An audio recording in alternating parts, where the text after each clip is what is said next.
Yo, what's up? Welcome back to another episode of The Sauce. You remember how hot I was in early March? Remember for the first 16 days of March, I had 13 winning days and 3 losing days. You remember that? Well, I've officially gotten cold. 4 of my last 5 days have been losing days. I apologize.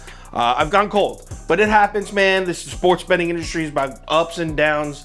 Managing your bankroll so the downs don't beat you down too hard. No worries though, because I plan on turning it around starting tonight with a nice little 4-game slate. In this video, I'm talking about the Orlando Magic and the Golden State Warriors. Let's do it. Welcome to the Sauce. The Sauce. Sauce.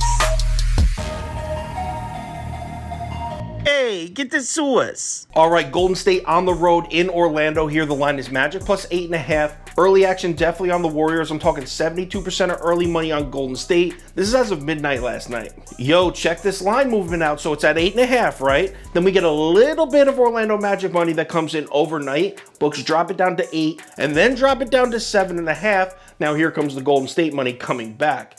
I'm not going to jump to any conclusions, but it seems like the books are trying to trap some Golden State Warriors money on the other side here. So let's cap this game. If you subscribe to this channel, you already know the first step. We're running the numbers through the spreadsheet. According to the analytics, the line for this game should be Orlando plus 6.52. That's a 1-point lean on the Orlando Magic here, according to the numbers. All right, let's run through a quick breakdown, and we'll start with the Magic. Did you know that Orlando, in the month of March, is 8th in the NBA in overall defensive efficiency? That's dope, right? Great analytics there, but has it resulted in covering spreads?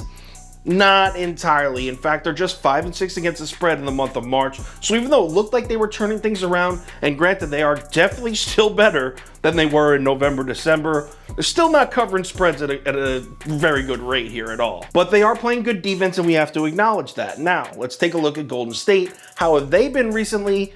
Honestly, not good. Draymond Green's been back in the lineup for the last 3 games.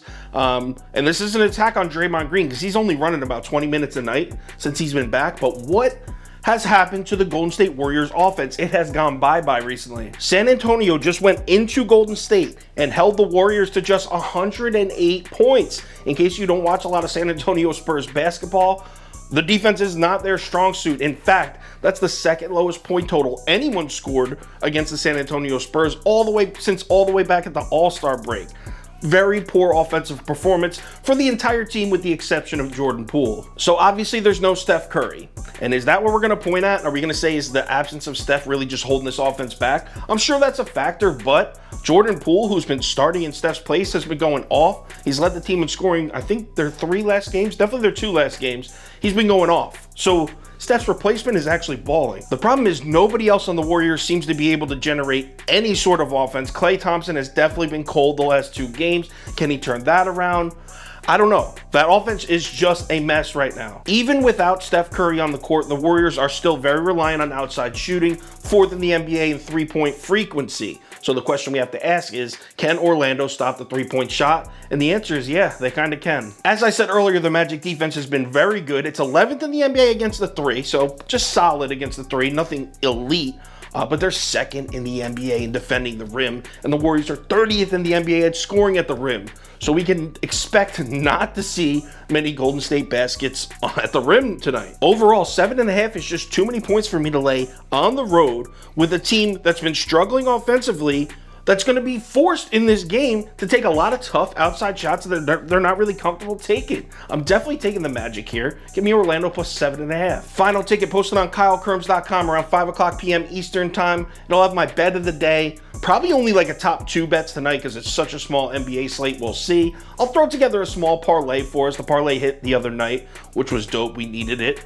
All that posted right on KyleKirms.com along with picks for all sports around 5 o'clock p.m. Eastern time. Also, if there's any crazy last-minute changes, injury updates, money shift, line movement, anything like that, I will definitely keep you posted on my Twitter, Instagram story, and Facebook, so make sure you check one of those 3 platforms before you place your bets. We're on a cold streak in the NBA. We can't hide from it, but fear not, I plan on turning this around tonight.